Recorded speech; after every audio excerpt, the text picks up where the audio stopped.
बिस्मिल्लाहिर्रहमानिर्रहीम, अस्सलाम वालेकुम। हमारी सी रहा टाइम जी प्रोग्राम व्यूज़ टाइम आवां महताब अली नूर नाज़रीन। अॼु शुरूआत में जेकॾहिं मईशत जी ॻाल्हि कयूं, इन हवाले सां इसहाक़ डार साहब हिकु भेरो ॿीहर जेके नाणे वारा वफ़ाक़ी वज़ीर आहिनि, अॼु कराची स्टॉक एक्सचेंज में उन्हनि ॻाल्हि ॿोल कई आहे ऐं वरी बि उन्हनि जो ज़ोर इन ई ॻाल्हि ते आहे त ख़ासि तौर ते भाण, डॉलर ऐं कणिक जेका स्मगल थिए पई अफ़गानिस्तान वारे पासे, उनखे जेसि ताईं न रोकींदासीं तेसि ताईं असांजी मईशत बहितर न थी सघंदी। छा रुॻो स्मगलिंग रोकण सां मईशत में बहितरी अची वेंदी, या स्मगलिंग रोकणु बज़ाते ख़ुदि हुकूमत जे लाइ तमामु वॾो टास्क हूंदो?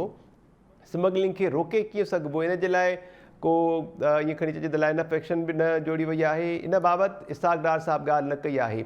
स्टॉक एक्सचेंज में इसहाक़ डार जेका ॻाल्हि ॿोल कई आहे, उनजो कुझु हिसो पहिरियां अव्हांखे ॾेखारियूं था, उनखां पोइ प्रोग्राम खे अॻिते वधायूं था। हुआ मैंने जिम्मेदारी संभाली है। हम रोज सुनते हैं जी डिफॉल्ट होगा, अजी डिफॉल्ट होगा। और भाई कैसे डिफॉल्ट होगा? There is no chance that Pakistan will default. इंशाल्लाह Pakistan will survive. We are managing. हाँ, टाइट पोजीशन जरूर है। वो 24 बिलियन के रिजर्व नहीं है जो 2016 में हम लेके गए थे, बट दैट इज नॉट हुकूमत fault, that is not my fault. The fault is in the system. वो लोग हैं जो पाकिस्तान को इस नहज पे लाने वाले हैं। Let be conscious. आप उनकी बात सुने, आप डिसेमिनेट करें इंफॉर्मेशन कि पाकिस्तान इंशाल्लाह डिफॉल्ट नहीं करेगा। I can take anybody into any discussion कि मैं आपको साबित कर सकता हूं इंशाल्लाह पाकिस्तान डिफॉल्ट नहीं करेगा। लेकिन हमारी प्रॉब्लम यह है कि हम पेटी पॉलिटिक्स के लिए, हम पेटी अपने ऑब्जेक्टिव्स के लिए हम मुल्क को नुकसान दे रहे हैं। जी नाज़रीन, इसहाक़ डार साहब ने चवणो आहे त सस्ती सियासत हासिल करण जे लाइ अहिड़ा अफ़वाह फैलाए पिया वञनि। साबित करे सघां थो त मुल्क जो ॾेवालो न निकिरंदो। मुआशी मामला ॾुखिया ज़रूरु आहिनि पर कंट्रोल में आहिनि।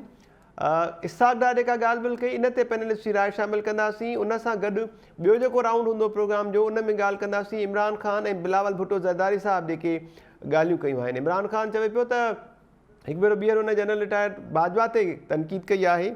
उनखे छॾे करे वरी जेकॾहिं चऊं त इमरान ख़ान जो चवणु त मुल्क डिफॉल्ट थियण जे वेझो पहुची चुको आहे ऐं टेक्नोक्रेट हुकूमत आणण जो शोशो उथारियो पियो वञे, जंहिंखे कंहिं बि सूरत में क़बूल न कंदासीं। इन जे जवाब में बिलावल भुट्टो ज़रदारी वरी लाड़काणे में ॻाल्हि ॿोल कई। संदसि चवणो त बेसिकली इमरान ख़ान खे चूंडूं वक़्त ते थियण ते परेशानी वकोड़े वई आहे, छाकाणि त इस्टेब्लिशमेंट खां हटी करे ॿिया कुझु इदारा अहिड़ा आहिनि जिन में इमरान ख़ान जा सहूलियतकार मौजूदु आहिनि, ऐं जेकॾहिं चूंडूं वक़्त ते थींदियूं त इमरान ख़ान जो हिकु बि सहूलियतकार बाक़ी न बचंदो। जेके पैनलिस्ट अॼोके प्रोग्राम में आहिनि उनजो तारीफ़ असां कराईंदो हलां। नसीम मेमर साहब सीनियर तजिया निगार असां सां गॾु आहिनि। डॉक्टर प्रोफेसर रफ़ीक चांडियो साहब असां सां गॾु आहिनि। प्रोफेसर इनाम भट्टी साहब ऐं डॉक्टर अयूब शेख साहब असांखे जॉइन कयो आहे। डॉक्टर रफ़ीक चांडियो साहब, अव्हां खां शुरूआत कयूं पिया। सर, इकोनॉमिस्ट आहियो, स्पेशलिस्ट आहियो, कीअं पिया ॾिसो इसहाक़ डार जे इन बयान खे? स्मगलिंग रोकण सां छा मईशत बहितर थी वेंदी? ऐं हुन जेका ॻाल्हि कई त गारंटी ॾेई सघां थो त मुल्क डिफॉल्ट न कंदो, अव्हांखे सूरत हाल केॾांहुं वेंदे नज़र अचे पई? सर ॾिसो महताब, जेका जेसिताईं डिफॉल्ट जी ॻाल्हि आहे, डिफॉल्ट लाइ जेके कोशिशूं करे रहिया आहिनि, डिफॉल्ट आहे जेके बैन अल-अक़वामी लाइबिलिटीज़ जी पेमेंट आहे, उहा तव्हांजे बॉन्ड्स जी पेमेंट आहे, ऐं तव्हांजी जेका लोन्स जी पेमेंट आहे, IMF जो ऐं पंहिंजो वर्ल्ड बैंक ऐं ॿियूं जेके चाइना जूं ॿियूं पेमेंट्स आहिनि उनमें, उन ते इहे एफर्ट जेका करे रहिया आहिनि। यादि रखो त दुनिया में अॼुकल्ह वॾे में वॾी शइ जेका खपे थी इंटरनेशनल पॉलिटिक्स में, उहा आहे सॉवरेंटी। सॉवरेंटी खे खपाए तव्हां करे सघो था, तव्हांखे पैसा मिलंदा। कल्ह फंडामेंटलिज़म जे नाले ते खपाए पैसा वरिता तव्हां, अॼु तव्हां सॉवरेंटी खपायो, सऊदी अरब जो तव्हांखे ॿिया मुल्क बि ॾींदा, इहा क़ीमत हुई तव्हांजी सॉवरेंटी जी। इन जी पॉसिबिलिटी आहे, पर ओवरऑल जेका सूरत हाल आहे, जेका इसहाक़ डार अॼु सूरत हाल डिस्कस कोन कयूं, उन समूरी इहा स्पीच ॿुधी जेको दाबे वारे अंदाज़ में हुन वापारियुनि सां, हिन सां स्टॉक एक्सचेंज जे हुननि सां ॻाल्हायो पिए, हुन में जेके ॿिया वॾा मसइला आहिनि, उहो वॾो मसइलो इहो आहे त मां सम्झां थो स्टेट बैंक वेझड़ाई में हिकु तमामु वॾी ग़लती करे चुकी आहे। उहा ग़लती इहा हुई त जेको इंट्रस्ट रेट हुन वधायो आहे। इंट्रस्ट वधाइण सां थींदो छा आहे त जॾहिं इन्फ्लेशन, महांगाई वधंदी आहे त महांगाई खे कंट्रोल करण लाइ इंट्रस्ट वधाइबो आहे। इंट्रस्ट छो वधाइबो आहे? उन जो हिकिड़ो सबबु हूंदो आहे जेका लिक्विडिटी आहे उहा उनखे कंट्रोल कबो आहे उन सां, यानी जेका करंसी जो फैलाव हूंदो आहे उनखे कंट्रोल कबो आहे। पर जॾहिं तव्हांजा ॿिया मसइला हुजनि, जॾहिं तव्हांजी ग्रोथ जेका स्टेगनेंट ग्रोथ हुजे ऐं तव्हांजी अनएम्प्लॉयमेंट हुजे, त पोइ तव्हांखे उन्हनि खे ॾियण लाइ थोरो इन्फ्लेशन खे हलणु ॾिबो आहे, छो त इन्फ्लेशन ख़ुदि डिमांड ड्राइव करण लाइ हिकु ज़रूरी शइ आहे। जेका 15% हुई इन्फ्लेशन, इन इन्फ्लेशन ते गुज़ारो कजे आहे त कास्ट ऑफ बिज़नेस न वधे आहे, त ग्रोथ खे हिकिड़ो पुश अचे आहे। तव्हां ॾिठो त ग्रोथ जेका आहे ट्रेजेक्टरी आहे उहा IMF रिवाइज़ करे 5% एक्सपेक्टेड मां 3.5% कई आहे, यानी इहा 1.5% ग्रोथ रेट तव्हांजो रिड्यूस थी वियो आहे। 2.5% तव्हांजो जेको करंट रेट खसारो आहे इहो हूंदो, जेको मां अञा वधी सघे थो, छो त तव्हांजा इम्पोर्ट जा बिल वधंदा ई रहंदा, छो त एक्सपोर्ट तव्हांजी जेकॾहिं उनजे मुक़ाबले में वधे नथी त तव्हांजा इम्पोर्ट वधंदा वेंदा ऐं नतीजे में तव्हांजो करंट अकाउंट खसारो आहे उहो वधंदो। हाणे करिणो छा? करिणो इहो, जीअं अमेरिकन मिसाल मां ॾियां, 2020 में जी कोविड आई, त कोविड में अमेरिकन जेको आहे सो तमामु घणो जेको आहे जेका मनी सर्कुलेशन आहे, जेके M1 चवंदा आहिनि, M0 M1, उहे उन्हनि कया। उहो उन्हनि जी माना 4 ट्रिलियन मां वधी 20 ट्रिलियन ताईं हली वई। 20 ट्रिलियन ताईं हुननि जी हुई जेका हुननि जी, पर 14.7% जेका हुई पंहिंजी अनएम्प्लॉयमेंट, उनखे रिड्यूस करे 6% रखणी आहे। ऐं पोइ ठीकु आहे, प्राइसिस इंस्टेबिलिटी अञा ताईं हुन आहे, पर उनखे जॾहिं तव्हां वटि इकोनॉमी जो हले थो पियो ऐं जॾहिं तव्हांजी डिमांड ड्राइव थिए थी ऐं अनएम्प्लॉयमेंट रिड्यूस थिए थी, त पोइ इन्फ्लेशन खे इन्फ्लेशन खे मोड़ ॾियणु आसान आहे, बजाए हिनजे जो इन्फ्लेशन खे घटाइण लाइ सभिनी खे माना तव्हां कयो। पाकिस्तान में इहा तमामु वॾी ग़लती थी चुकी आहे, जंहिंसां ग्रोथ जेका रेट आहे पाकिस्तान जो उहो बुरी तरह सां मुतासिर थी चुको आहे, जंहिं ते जेका MPC आहे, जेका मॉनेटरी पॉलिसी कमेटी आहे, उन्हनि तमामु वॾी मिस्टेक करे वरिती आहे, यानी उन्हनि वटि ॿियूं जी का न हुई। उनखां अलावा पाकिस्तान में जेके ॿिया मैक्रो इकोनॉमिक जेके फ्रेमवर्क आहे, उन में बि तमामु वॾा प्रॉब्लम्स आहिनि। तव्हांजे एक्सपोर्ट्स जे लाइ वधाइण जे लाइ तव्हांखे जेके अमल करणु घुरिजनि, उन्हनि ते हिन वक़्त ताईं का बि पहल कोन थी आहे। इहे रोज़ बरोज़ जूं ख़बरूं आहिनि, पर जेके सेक्टर तव्हांखे फौरी तौर ते करे सघंदा, फिक्स ॾेई सघंदा, उन्हनि ते का बि कान्हे का। मिसाल तौर ते तव्हां जेकॾहिं उतरनि इलाइक़नि में हिन वक़्तु दहशतगर्दी शुरू थी वई आहे, इन जा चांसिस तमामु रिड्यूस थी विया आहिनि। असां वटि टूरिज़म खे थोरो वधाए सघिजे आहे ऐं ॿाहिरियां माण्हू जेके ईंदा उहो न थी सघे थो। ॿियो इहो त असांजी जेके रेमिटेंसिस ईंदियूं हुयूं ॿाहिरियां, उन्हनि में तव्हां यूनिवर्सिटियुनि ते हाणे इन्वेस्टमेंट बंदि करे छॾी आहे। इन करे तव्हांखे क्वालिटी जेको ह्यूमन रिसोर्स आहे, जेको ॿाहिरि वञी तव्हांखे मोकिलिया, हिते तव्हांजी इकोनॉमी कंट्रीब्यूट करे आहे, उन तां तव्हां बिल्कुलु यूटर्न वठी विया आहियो। तव्हांजा विजन 2025, तव्हांजो विजन 2030 सॼा बुरा थी विया आहिनि। हाणे असांजो जेको लेबर आहे, यूरोप में, अमेरिका में ऐं साईं चवां ख़ासि तौर ते गल्फ मुल्कनि में, उते उनखे इंडियन लेबर जेको आहे, उहो यूथ जेको आहे उहो रिप्लेस थो करे। उनजो रीज़न इहो आहे त उन जेका टेक्नोलॉजी ड्रिवन जेका एजुकेशनल बेसिस आहिनि, उहे तमामु बहितरीनु आहिनि, जंहिंजे करे हू वधीक थियनि था। सो मां सम्झां ओवरऑल जेका इकोनॉमी सूरत हाल आहे उहा ॾुखी आहे। उन में मतिलबु आहे त तव्हांजी अञा ताईं अनएम्प्लॉयमेंट जेका आहे उनखे बि तव्हां नथा पिया फेस करे सघो। तव्हांजी पॉलिसी जा प्रॉब्लम अञा ताईं हलनि पिया, जंहिंजे करे तव्हां इकोनॉमी हिकु ॾाढो कॉम्प्लेक्स सोशल इंजीनियरिंग आहे। उन इंजीनियरिंग खे जेकॾहिं तव्हां हिकु बि ग़लती कयो था त उन जा नतीजा तव्हांखे ईंदड़ 5 सालनि ते 8 सालनि ते भोगणा पवंदा, जेसिताईं तव्हां रिकवर कयो। सो इहो त सिर्फ़ु इसाक डार साहिबु पाकिस्तान स्टॉक एक्सचेंज वारनि एक्टर्स खे जेके आसरा ऐं डटा ॾिना आहिनि, पर हक़ीक़त इहा आहे त पाकिस्तान जेकॾहिं डिफॉल्ट न बि थिए तंहिं हूंदे पाकिस्तान जी इकोनॉमिक गेन्स उहे 2023 में ॾाढी हिकिड़ी ब्लीक पिक्चर आहे। उहा पिक्चर का सुठी कोन्हे का इंटरनेशनल ऑर्गनाइजेशन ऐं जेके सभिनी खे तव्हां ॾिसे सघो था। जी ठीकु आहे डॉक्टर रफ़ीक अहमद चांडियो साहब, नसीर मेमन साहब ऐं प्रोफेसर इनाम भट्टी साहब, अव्हांखे वेलकम चऊं पिया प्रोग्राम में। नसीर साहब, गुज़िरियल कुझु प्रोग्राम्स में अव्हां अक्सर इन ॻाल्हि ते ज़ोर ॾींदा रहिया आहियो त ख़ासि तौर ते जेका गैर क़ानूनी चुरपुर आहे, स्मगलिंग, कणिक जी, डॉलर्स जी ऐं भाण जी, इहो वॾो मसइलो आहे, मुस्तक़बिल में तमामु वॾो मसइलो बणिजी बि सघे थो। साॻी ॻाल्हि अॼु इसाक डार बि कई कराची स्टॉक एक्सचेंज में।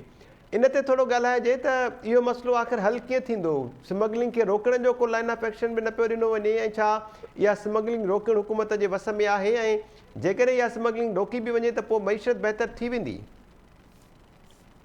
ॾिसो, स्मगलिंग रोकाइण उन्हनि जे वस में हूंदी आहे जिन जे वस में स्मगलिंग कराइण हूंदी आहे। थोरो लिखियो घणो सम्झंदा। हाणे अचूं था तव्हांजी हिन ॻाल्हि ते त स्मगलिंग रुगो कमोडिटीज़ जी तौर ई थी थिए। जेसिताईं भाण वेंदो, कणिक वेंदी, उनजो बि डॉलर इम्पैक्ट आहे, छो त असां वटि खुटंदा, वरी असां वठंदा हुआसीं। पर हींअर त जेको 2 ॾींहं अॻु जेको मतिलबु बोस्तान इंकिशाफ़ कयो आहे, जेको एक्सचेंज कंपनीज़ जी एसोसिएशन जो चेयरमैन आहे, उहो चए थो त हर महीने $2 अरब नेट डॉलर करंसी जी शिकिल में अफ़गानिस्तान वञी रहिया आहिनि। अंदाज़ो करियो त जंहिं मुल्क जा रिज़र्व वञी $6 अरब बचिया आहिनि, उन जे मार्केट मां जेका $2 अरब निकिरनि हर महीने, ऐं उन जो उन तरीक़ो बि ॿुधायो त कीअं थो थिए। सिंपली चई त जेको अफ़गानिस्तान जा माण्हू अचनि था, उन वटि एतिरी ब्लैक मनी आहे ऐं उन वटि एतिरो पाक रुपी आहे जो $30 पर डॉलर वधीक ऑफर वेठा कनि इंटरबैंक रेट खां। हाणे कहिड़ी लोकल मार्केट उन्हनि सां कम्पीट कंदी? इंटरबैंक ऐं मार्केट रेट में $4 जो फ़र्क़ु हुजे त ॻाल्हि सम्झ में अचे। जेकॾहिं $30 जो फ़र्क़ु हूंदो त जंहिं वटि को हिकिड़ो बि डॉलर पियो हूंदो उन अफ़गानी जे हवाले कंदो। ऐं तव्हां हफ़्तो खनि अॻु में ॿुधो हूंदो त हिननि 7-8 ॾींहं रुॻो सख़्ती कई त 5 मिलियन लाइ केतिरा डॉलर्स हिननि रुॻो केपी जे कुझु इलाइक़नि मां जेके इलीगली ट्रांसफर पे थिया उहे पकड़िया हुआ। इहा नेट करंसी आहे, कमोडिटीज़ अलॻि आहिनि। हाणे पाण में वेठा आहियूं त पंहिंजो को ख़ैरपुर नाथन शाह जो सूबेदार त सरहद जी चौकी ॾे कोन थो जो स्मगलिंग रोके। तव्हां ई असांजे वस में आहे कान। बलोचिस्तान मां बि स्मगलिंग थींदी आहे, चमन खां बि थींदी आहे, ऐं इन चमन जे स्मगलिंग या इन्हनि जे करे ई त चमन हले थो।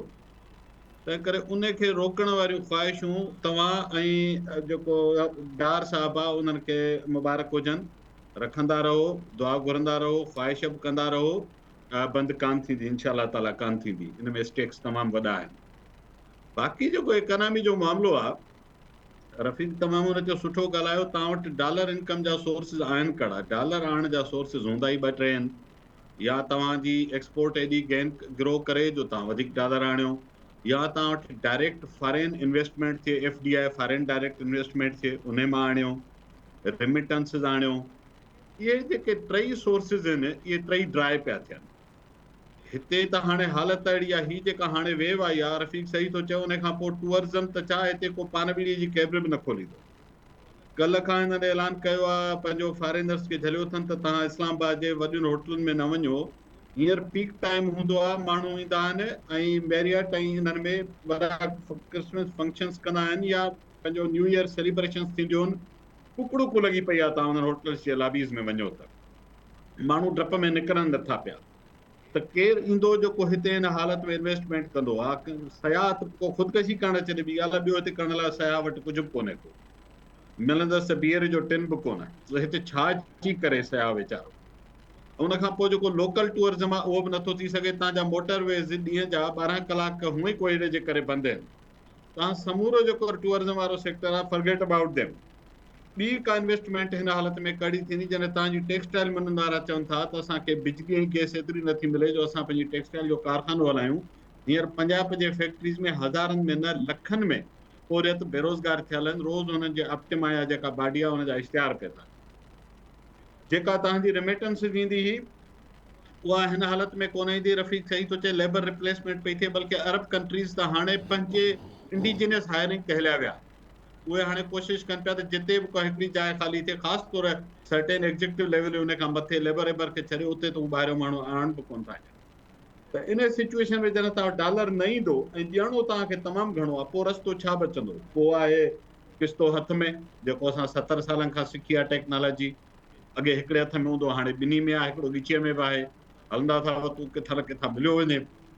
त हिन में बि मुसीबत इहा आहे त पाकिस्तान जी रेटिंग एॾी घटि थी वई आहे जो जेके बांड आहिनि, तव्हांखे ओपन मार्केट मां बांड वठिणो हूंदो आहे, उन ते जेको इंट्रेस्ट रेट आहे, हेॾी वॾी रिस्की इन्वेस्टमेंट में आम माण्हू जॾहिं इन्वेस्ट कंदो, ही त IMF वग़ैरह त उनजो फ़ाइदो छा आहे त उन्हनि जा इंट्रेस्ट रेट घटि हूंदा आहिनि, पर हू तव्हांखां रिफॉर्म्स कराईंदा आहिनि। मूंखां पुछो त रिफॉर्म्स बराबरि ख़राबु कोन हूंदा आहिनि।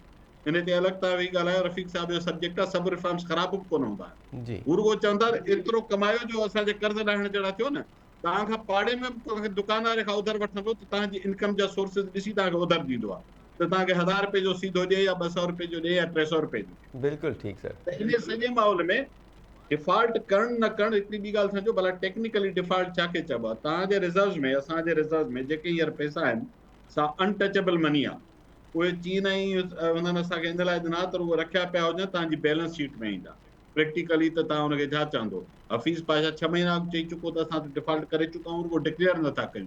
जीअं क्लिनिकल डेथ थी वेंदी आहे, डॉक्टर चवंदो आहे न नब्ज़ हलेसि पई, क्लिनिकल डेथ थी चुकी। So economy at the verge of clinical death आहे, जेकर कंप्लीट डिफॉल्ट न बि थियो आहे, पॉलिटिकल रीज़न्स जे करे असां डिफॉल्ट खां बची सघूं था। मुंहिंजी आख़िरी होप इहा आहे त उहो जीअं ॻोठ में आख़िरी ॻाल्हि करियां त कुझु ॿारनि खे जेके ॾींगा ॿार हुनखे न खेॾाइबो हो न, त पोइ पिच ते अची खॾा खोटरे वेंदा, पोइ हुनखे मजबूरन खेॾाइणो पवंदो।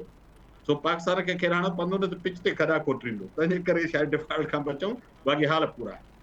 ठीकु आहे नसीर अहमद साहब। प्रोफेसर इनाम भट्टी साहब, सर ॻाल्हि ॿोला मां ॿुधी डॉक्टर रफ़ीक अहमद साहब जी, नसीर साहब जी, पिच ते खॾा खोटण जो वक़्तु अची वियो आहे या वाक़ई कुझु अञा नज़र अचे पियो? सर होप्स आहे या नवां जूं बि?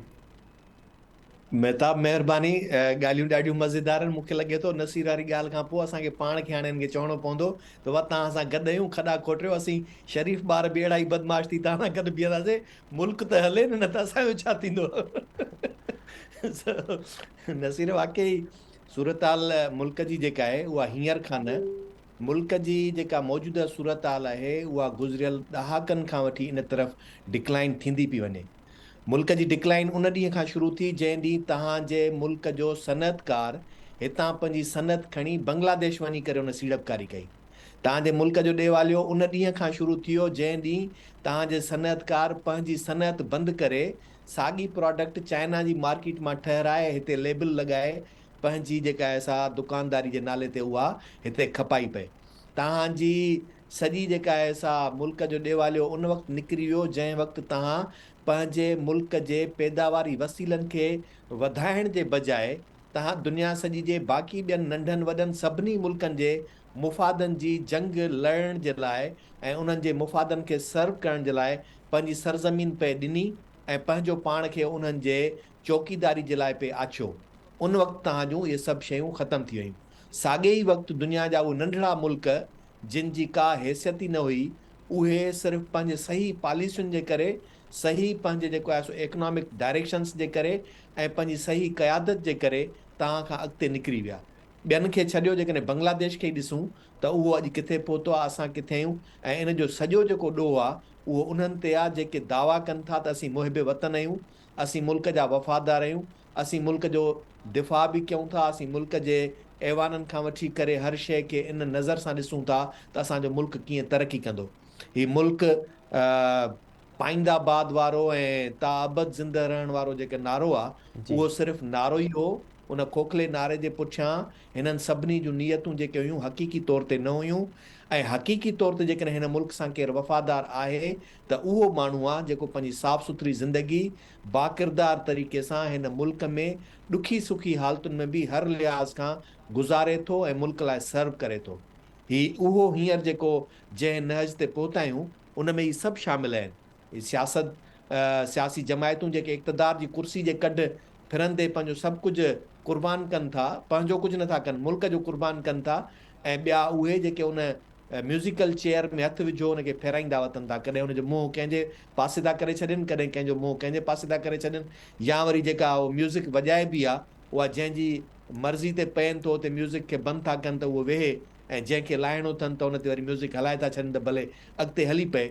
उन्हनि सभिनी गॾिजी करे मुल्क खे इन दग ते पहुचायो आहे। ॿियो जेको आहे अॼु ॾींहं ते इन्हनि जो इहो तयन न करे सघनि त तव्हांजो दोस्त केरु आहे ऐं दुश्मन केरु आहे। डिघे मुद्दे में जेसीं ताईं तव्हांजो इहो तयन कोन्हे त तव्हांजो दोस्त केरु आहे ऐं दुश्मन केरु आहे, तॾहिं बि तव्हां सां इहा वेधन थींदी रहंदी।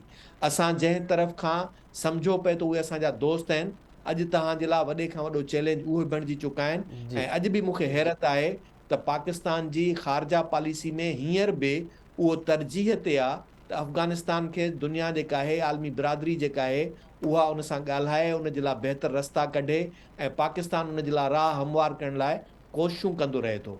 जॾहिं त हुअण ईअं खपंदो आहे त पाकिस्तान आलमी बिरादरी ते प्रेशर डेवलप करे त जेको आलमी बिरादरी अमेरिका दोहा पैक्ट जे अंदरि हुननि सां मुआहिदो कयो त उन्हनि जी सरज़मीन कंहिं बि ॿाहिरीं दहशतगर्दी लाइ इस्तेमालु न थींदी, त उहा त असांजी हींअर सरज़मीन सभ खां वधीक मुतासिर थिए पई।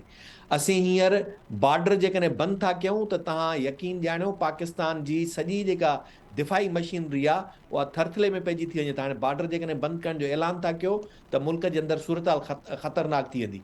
उते ई बॉर्डर ते उन वक़्तु ई गोलियूं हलणु शुरू थियूं थी वञनि। उन खां पोइ जी जेका सूरताल थिए थी, तव्हांजे मुल्क जे अंदरि जेके तव्हांखे थ्रेट्स मिलनि था कंहिं न कंहिं तरीक़े सां, इहे सिर्फ़ु उन जो सबबु आहिनि त तव्हां बॉर्डर खे ईज़ी रखो। ऐं उहो जॾहिं बॉर्डर ईज़ी था रखो त उन बॉर्डर ईज़ी रहण जी सूरत में $2 अरब कैश जी सूरत में हितां मुंतकिल था थियनि ऐं $4 जी शिकिल में तव्हांजी हितां कणिक ऐं भाण जेके ॿियूं जेके शयूं असांजे इस्तेमाल जूं आहिनि उहे ओॾे ई मुंतकिल थियूं थियनि। ऐं हुननि जो जेको अफ़गानिस्तान जो मुल्क आहे उहो ॿिन्ही पासनि खां कमाए थो। हिकिड़ो त असां वटां हितां शयूं खणी वरी अफ़गानिस्तान खां परते ॿियनि मुल्कनि खे जेको विकिरो करिणो आहे उतां बि डॉलर कमाए थो। ऐं असां वटां हिते जेके असांजूं एसेंशियल जेके नीड्स जूं जेके अहम ज़रूरी शयूं उहे खणी वञी ओॾे ई जेको आहे असांजो छा आहे, असांखे सिर्फ़ु चंद ठेकेदारनि खे अफ़गानिस्तान जो कोयलो रोज़ानो 10,000 टन कोयलो खपे जेको जनाब सस्ते साहब। अघ ते मिले थो ऐं पंजाब जे फैक्ट्रियुनि में उहो उनखे खपाइणो आहे। पर असांजो हिते ट्रिलियन टन्स कोयलो जेको आहे उहो पियो आहे, उन ते उन्हनि जी नज़र कोन्हे।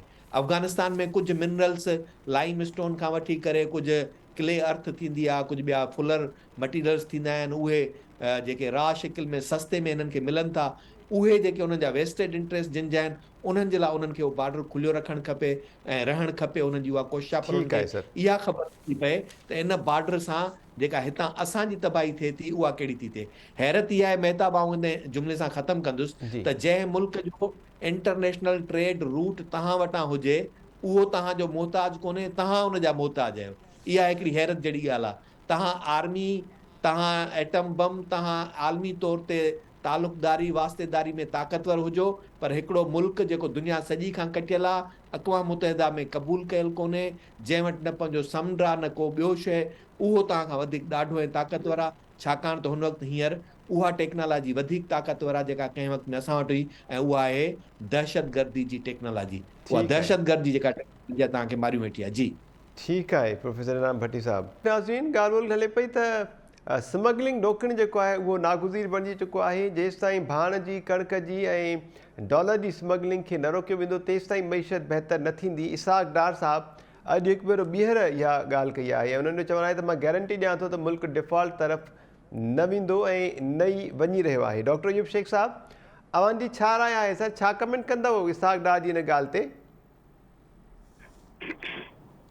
तव्हांजे अख़बार में डॉक्टर बख्त जमाल हिकिड़ो आर्टिकल लिखियो जंहिंजो उनवान हो डॉलर ऐं डार ॿई गुम। डॉलर ऐं डार ॿई गुम थी विया। ऐं असल शइ हीअ आहे पाकिस्तान में त असां नारेबाज़ आहियूं, जोशील आहियूं ऐं असांखे तलवार मोहम्मद बिन कासिम वारी हथ में आहे। पॉलिसी का बि कान्हे, वञूं काॾे पिया, वञिणो काॾे आहे, कंहिंसां गॾु आहियूं, कंहिंजे ख़िलाफ़ आहियूं, हुन सां गॾु छो आहियूं, हुन जे ख़िलाफ़ छो आहियूं, पॉलिसी कान्हे। जेसि ताईं पॉलिसी न ठहंदी तेसि ताईं हाणे मां तव्हांखे ॿुधायां, हाणे डमर हिकिड़ो नओं किरंदो, उहो हीअ आहे त हीअ डॉलरनि जी स्मगलिंग, भाण, कणिक, लूण जी जेका स्मगलिंग आहे न, जी इहा सॼी जेका आहे उहा बंदि बि न थींदी। ऐं पोइ हिकिड़े ॾींहुं चवंदा त भाउ मुल्क जी सूरत हाल ख़राबु आहे, इन करे NFC वारो हिसाब आहे तरमीम वारो इनखे कयो हेठि मथे, ऐं जेको सिंध ऐं बलूचिस्तान खे इज़ाफ़ी पैसा पे मिलिया उहे कयो हिन पासे। हिकिड़ी ॻाल्हि। ॿी ॻाल्हि इहा थींदी त मूंखे पॉलिसी नज़र अचे। पॉलिसी हीअ आहे, उहा हीअ पॉलिसी हुजणु खपे त पाकिस्तान जी ख़ारजा पॉलिसी जेका आहे उहा आज़ादु हुजणु खपे, उहा चूंडियल हुकूमत जे हथ में हुजणु खपे। बदकिस्मती सां उहा चूंडियल हुकूमत जे हथ में न आहे। तव्हां ॾिठो हूंदो त जॾहिं जनरल कमर जावेद बाजवा हो त इमरान ख़ान जा समूरा ख़ारजी मसइला उहो ई हल कंदो हो, मिनतूं उहे कंदो हो, इलाज उहे कंदो हो। जेसि ताईं जो मुख़्तलिफ़ सरबराहनि सां जेके मुलाक़ातूं आहिनि उहे ॿाहिरि बि चीफ साहब कंदो हो, ऐं उहो ई इमरान ख़ान खे बेल आउट कंदो हो ऐं चवंदो हो ये बच्चा है, इसको समझ नहीं है, मैं बैठा हूं। आउं सम्झां थो त जेसि ताईं ख़ारजा पॉलिसी असांजी मुंतख़ब जमहूरी हुकूमतूं नथियूं कनि ऐं उहे पाण वटि ख़ासि तौर ते ख़ारजी मामला उकलाइण ऐं हल करणु ऐं नवां वेन्यूज़ खोलण जे लाइ कोशिशूं नथा कनि, तेसि ताईं बि पाकिस्तान जेको आहे उहो बहितर मुल्क थी न सघंदो। मुंहिंजो पंहिंजो ज़ाती ख़्यालु हीउ आहे त जेकॾहिं असांजी ख़ारजा पॉलिसी आज़ादु हुजे ऐं उहा ख़ारजा पॉलिसी दुनिया जे मुख़्तलिफ़ सुपर पावर जे कब्ज़े में न हुजे त असां जेकर ईरान ऐं रूस सां गैस ऐं तेल जा मुआहिदा कणिक जा मुआहिदा ॿिए नमूने कयूं आहे ऐं असांजी बचत जेका आहे उहा अरबे डॉलरनि में थिए आहे असां एॾे नमूने सां मक़रूज़ कर्ज़ में न वरितल हुजूं आहे पाकिस्तान जो नओं ॼावल ॿार बि ॼमण सां 1,27,000 रुपयनि जो कर्ज़ी थिए ही अहिड़ो मुल्क आहे त जंहिंमें माण्हू ॼमे त सूरनि में वॾो थिए त सूरनि में ऐं मरे त बि सूरनि में इन करे मुंहिंजो ख़्यालु आहे त सभ खां वधि पॉलिसी ठाहिणी पवंदी जेसिताईं असांखे पॉलिसी न हूंदी तेसिताईं इहो सभु कुझु थींदो हिकिड़ी पॉलिसी त हीअ ठही सघे थी जंहिंसां तव्हां जेके बि दुनिया जहान खां पैसा वठो था उन्हनि पैसनि जो अधु वधि तव्हां ज़राअत ते ख़र्च कयो ऐं पंहिंजे मुल्क खे बराबर नमूने सां ज़रई मुल्क बणायो 57% अॻे GDP ज़राअत जी हूंदी उहा 19% ते बीठी आहे तव्हां सोचे सघो था त 66% तव्हांजी ज़राअत तबाह थी वई आहे 33% ज़राअत ते अॻे जॾहिं 66% हुई त सिमगलिंग बि न हूंदी ऐं असां अफ़गानिस्तान सां ईरान सां फिलिपाइन सां ॿियनि सां कणिक ऐं चांवर ऐं ॿियूं समूरियूं जेके जिन्सूं आहिनि उन्हनि खे ॾेसावर मोकिलण जा मुआहिदा कंदा हुआसीं पर हाणे असां उबता मुआहिदा शुरू ख़ासि करे चांवरनि जो वॾो कारोबार थींदो फिलिपाइन वारी साइड सर बिल्कुलु सही पिया चओ उहे सभु जो सभु असां ज़रई जिन्सूं करे ज़राअत खे तबाह करे असां सम्झो त असां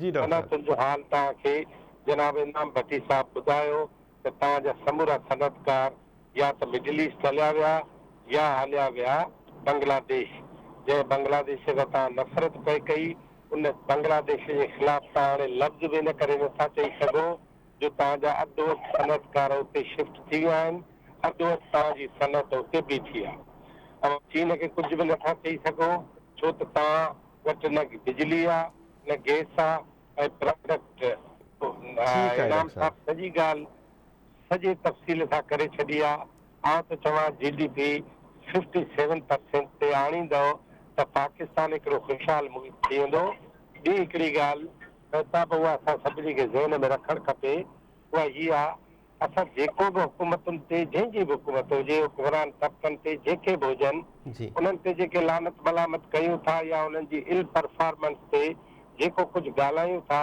असां उनखे दुनिया जे बाक़ी चरखे खां कटे पोइ था कयूं मां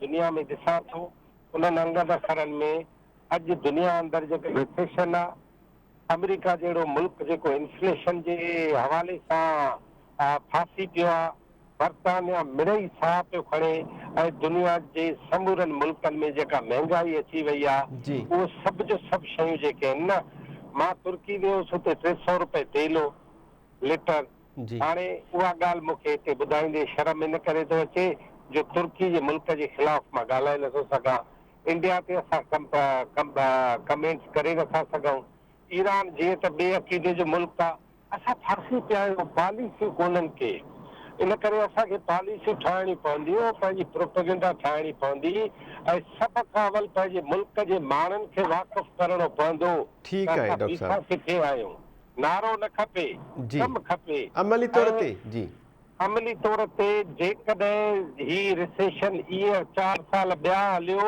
ऐं पाकिस्तान जी ज़राअत ईअं ई तबाह थींदी वई त यादि रखिजो बुख मरण लाइ बि असांखे मसइला थींदा ठीकु आहे डॉक्टर साहब अव्हांखे यादि हूंदो ॿियो जेको राउंड आहे प्रोग्राम जो उनजो जेको टॉपिक आहे उनजी शुरूआति अव्हां खां ई कयूं पिया अॼु खां 2 ॾींहं पहिरियां मंडे ते 26 डिसंबर ते असां हिकु प्रोग्राम में ॻाल्हि कई हुई उन प्रोग्राम में नसीर साहब बि शामिल हुआ डॉक्टर रफ़ीक साहब बि हुआ पर इनाम भट्टी साहब कुझु मसरूफ़ियतुनि सबबु असां सां गॾु न हुआ उन में डॉक्टर आरिफ अलवी साहब जे उन बयान ते असां ॻाल्हायो हुयो जंहिंमें उन्हनि जो चवणो त जनरल रिटायर्ड बाजवा इलेक्शन में ऐं सेनेट में इमरान ख़ान ऐं PTI जी मदद कई हुई त उन ते अव्हांजो कमेंट हुयो ऐं डॉक्टर रफ़ीक अहमद चांडियो साहब जो जेके नसीर साहब अव्हांजी ख़्वाहिश करार ॾिनो हुयो त सदारती निज़ाम लागू करण जे लाइ कोशिशूं हलनि पियूं या माहौल जेको आहे उहो क्रिएट थिए पियो अहिड़ी ॻाल्हि अॼु PTI चेयरमैन इमरान ख़ान बि कई आहे ऐं फवाद चौधरी बि कई आहे त टेक्नोक्रेट गवर्नमेंट आणण जे लाइ शोशो जेको आहे उहो छॾियो वियो आहे, पर असां इहो कॾहिं बि न थियणु ॾींदासीं। इन ते सवाल इहो आहे त छा वाकई सदारती निज़ाम या टेक्नोक्रेट सिस्टम आणण जे हवाले सां को ग्राउंड ठहे पियो, को माहौल जुड़ी चुको आहे? महताब, तव्हांजी ॻाल्हि ॿुधण खां पोइ मूंखे फौरी तौरु ख़्यालु हीअ आयो आहे, ऐं मूं जेको तव्हांजे प्रोग्राम में अॼु खां महीनो ॾेढ अवल चयो त 2023 में मूंखे चूंडूं नज़र नथियूं अचनि, पर कल्ह मुंहिंजी इस्लामाबाद में किथे ॻाल्हि पई हली कंहिं तमामु वॾे सहाफ़ी सां, उन मूंखे चयो त न रुगो चूंडूं सेप्टेंबर अक्टूबर में थींदियूं, पर डिसंबर में नई हुकूमत जेका आहे उहा पीपल्स पार्टी कोलिशन गवर्नमेंट ठाहींदी ऐं पीपल्स पार्टी अॻिते ईंदी। इहा हुन मूंखे नई ख़बर ॾिनी। मूं हुन खां पुछो त हुनजे सिलसिले में हुन वटि वधीक जवाब कहिड़ा आहिनि। उहे जेके बि हुन जवाब ॿुधाया उहे ख़ुदि असांजी पॉलिसी सां लाॻापियल आहिनि।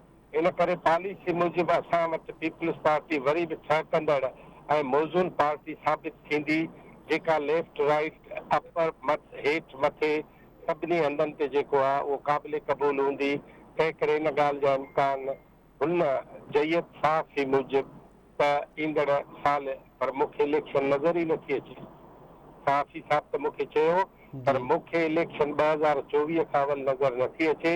ऐं जेके सदारती ऐं टेक्नोक्रेट राज जूं ॻाल्हियूं अव्हां कयो था, इन्हनि सदारती ऐं टेक्नोक्रेट राज जे ॻाल्हियुनि जो मतिलबु बि इहो आहे त उहे 3 महीननि लाइ त कोन ईंदा, उहे 6 महीननि लाइ न ईंदा, उहे 1.5 साल, घटि में घटि 1.5 साल लाइ ईंदा, 2 सालनि जे लाइ हूंदा ऐं पाकिस्तान जो तमामु वॾो नुक़सानु करे पाकिस्तान खे हिकिड़ो नुक़सानकार मुल्क जो लेबल हणाए उन खां पोइ चवंदा अचो अचो अचो अचो जीअं जीअं जीअं चूंडूं कयो इक़्तिदार मुंतख़ब नुमाइंदनि खे जे हवाले सां कयो।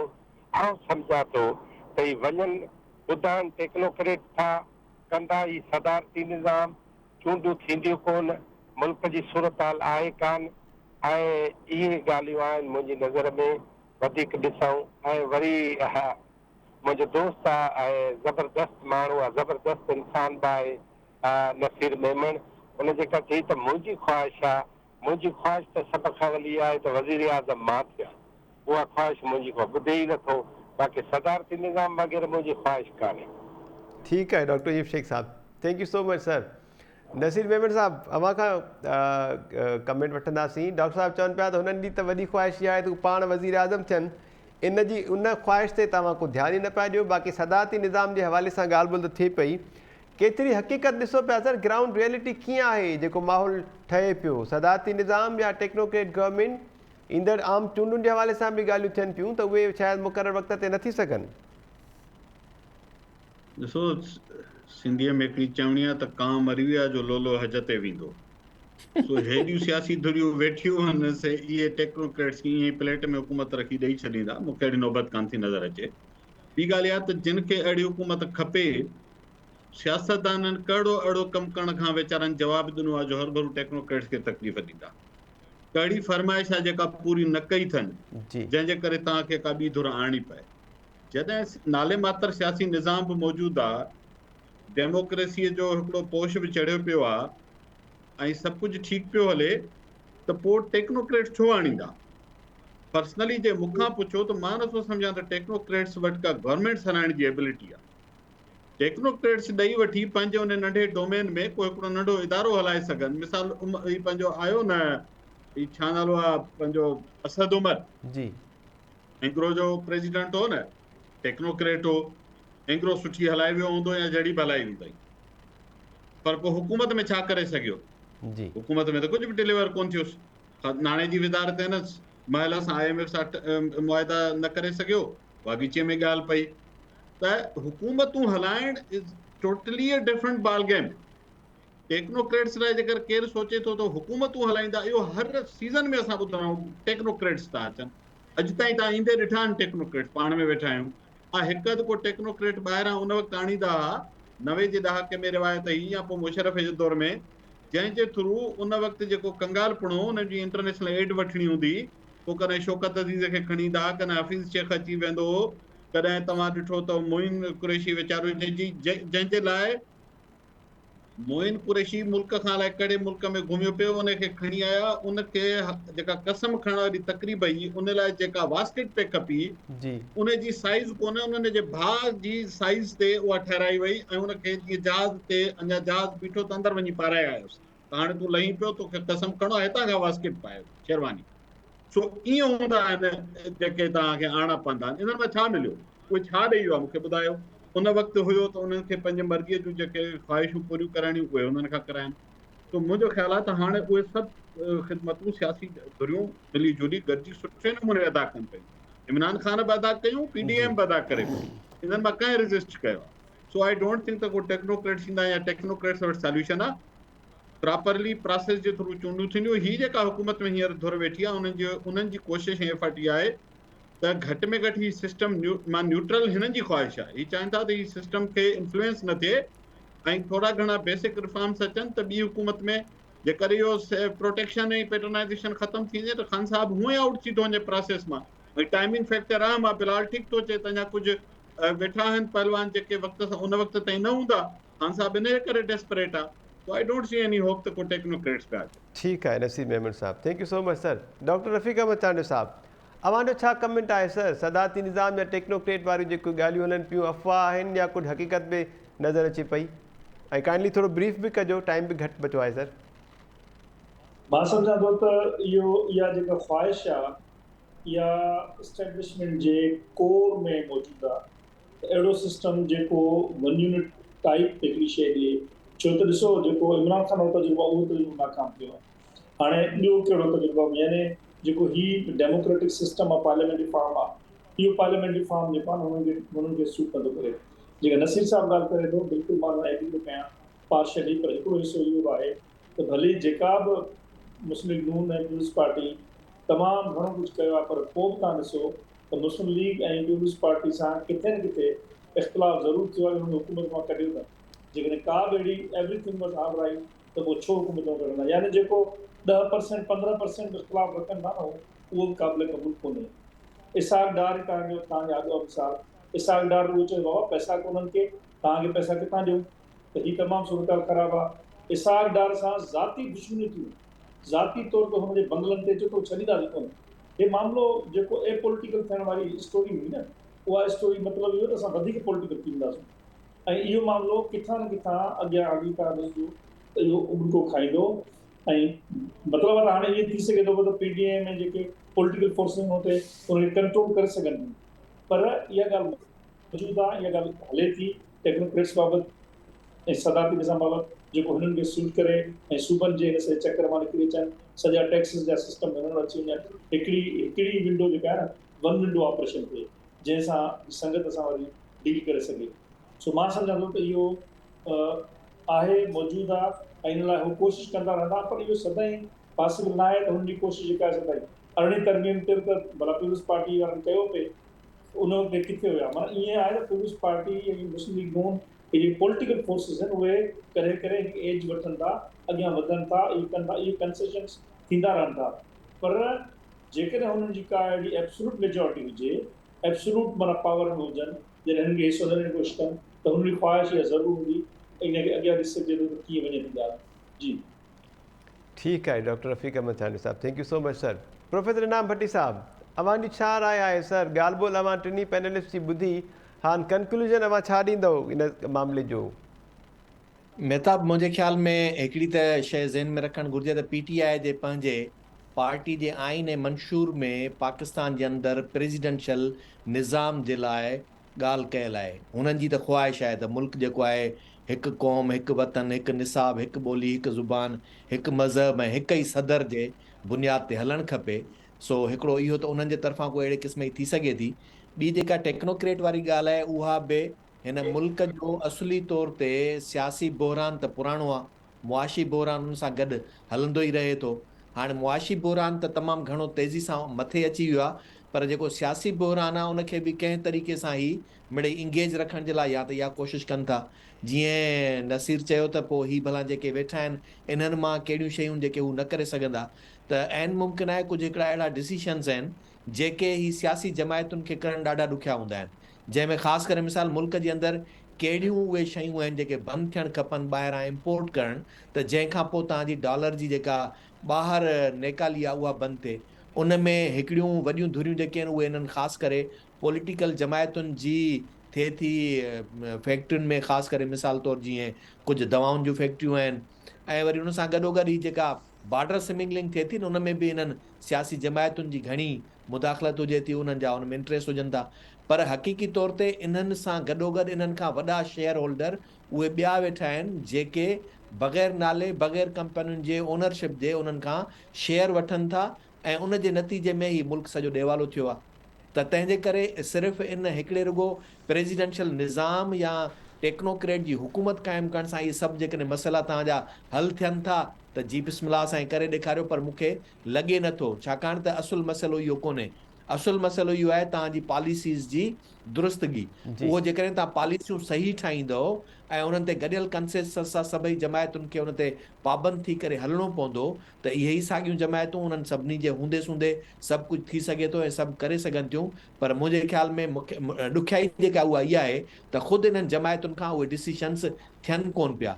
जंहिंमें सभ खां वधीक वॾो मसइलो आहे उहो इहो आहे त तव्हां मुल्क जे अंदरि कहिड़ो अहिड़ो कमु कयो जो तव्हांजी पंहिंजी डोमेस्टिक प्रोडक्ट जेका आहे, इंडस्ट्रियल प्रोडक्ट खां वठी करे एग्रीकल्चर प्रोडक्ट जेका आहे उहा वधी सघे, ऐं ॿाहिरियों जेको तव्हांजो नाणो ॿाहिरि वञे थो, मुंतक़िल थिए थो, उहो रुकिजी सघे।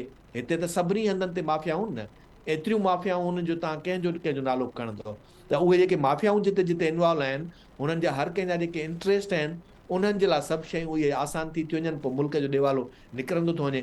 त मुंहिंजे ख़्याल में विल जेका आहे उहा इहा खपे त तव्हांखे उहे सख़्तु डिसीशन्स कंहिं बि हालत में वठिणा पवंदा। पोइ कहिड़ी बि हुकूमत हुजे, ज़रूरी कोन्हे त टेक्नोक्रेट्स जेके अची वेंदा त उन्हनि जे हूंदे तव्हां ॾुखिया क़दम खणी सघंदव ऐं हाणे नथा खणी सघो। थी सघे थो टेक्नोक्रेट्स जी वधीक अञा कमज़ोर पोजीशन हुजे, पोइ उते जेकॾहिं मूं जहिड़ो को वरी ॿियो ॾाढो मुड़ुसुनि जे मथां वेही चवनि त वाह हीउ कमु तव्हांखे करिणो आहे डंडे जे ज़ोर ते, त पोइ वरी उनखे करे ॾियनि, बाक़ी ॿियनि जे लाइ उहे कमु बंदि हूंदा। त मुंहिंजे ख़्याल में कॾहिं कॾहिं ईअं बि थींदो आहे त हिकिड़ा माण्हू उहे आहिनि जेके सम्झनि था त हाणे असांजो कमु हलणु खपे, ॿियनि जा बंदि थियणु खपनि। त इन सूरत हाल में त ईअं थी सघे थो त टेक्नोक्रेट्स जी गवर्नमेंट या प्रेसिडेंशियल फॉर्म ऑफ गवर्नमेंट, पर हक़ीक़ी जितां वॾो खाट लॻंदो रहे थो, उहो खाट हणण वारनि खे रोकियो, उहो खाट बंदि थिए।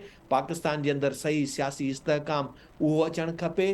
पाकिस्तान जे अंदरि सही तरीक़े सां फ़ैसिला साज़ी जेका आहे उहा थ्रू पॉलिटिकल फोरम्स ऐं पॉलिटिकल जेको आहे सो पार्टीज़ ऐं उन्हनि जे धुरनि जे ज़रिए थियणु खपे, ऐं उन में ऑन बोर्ड सभिनी जमायतुनि खे खणणु घुरिजे, जिन जे लाइ बि सम्झिजे थो त उहे मुल्क जे मुफ़ादनि वटां थी सघनि था। अदरवाइज़ जेके नारेबाज़ी जे ज़रिए मुल्क जे मुफ़ादनि जी ॻाल्हि कनि था ऐं उन्हनि जा वफ़ादार सॾाइनि था, उन्हनि मां घणी उमेद न रखणु घुरिजे। जी ठीकु आहे sir, thank you so much sir. Professor Inam Bhatti Sahib, doctor professor रफ़ीक अहमद चांडियो साहब, नसीर मेमन साहब, वॾी महिरबानी अवांजी। डॉक्टर यूब शेख साहब कमेंट कयो, अवां सभिनी जी वॾी महिरबानी। नाज़रीन, ॿ अहम टॉपिक्स जंहिं ते ॻाल्हि ॿोल कईसूं, हिकु त इसाक डार साहब जेको चयो आहे त जेसि ताईं स्मगलिंग न रोकींदासीं, ख़ासि तौर ते कणिक जी, भाण जी ऐं डॉलर जी, तेसि ताईं मईशत मुस्तहकम न थींदी। उन ते पैनलिस्ट पंहिंजी क़ीमती राय ॾिनी। ॿियो टॉपिक हुयो असांजो त टेक्नोक्रेट गवर्नमेंट जे हवाले सां जेको अॼु इमरान ख़ान बयानु ॾिनो आहे त शोशो छॾियो वियो आहे, शोशा उथारिया पिया वञनि, पर इनखे कंहिं बि सूरत में क़बूल न कंदासीं। गॾोगॾु वरी सदारती निज़ाम आणण जे हवाले सां बि ॻाल्हियूं थियनि पियूं। इन ते बि पैनलिस्ट पंहिंजी राय शामिलु कई आहे। ईंदड़ प्रोग्राम ते ॾींदड़ इजाज़त, अल्लाह निगहबान।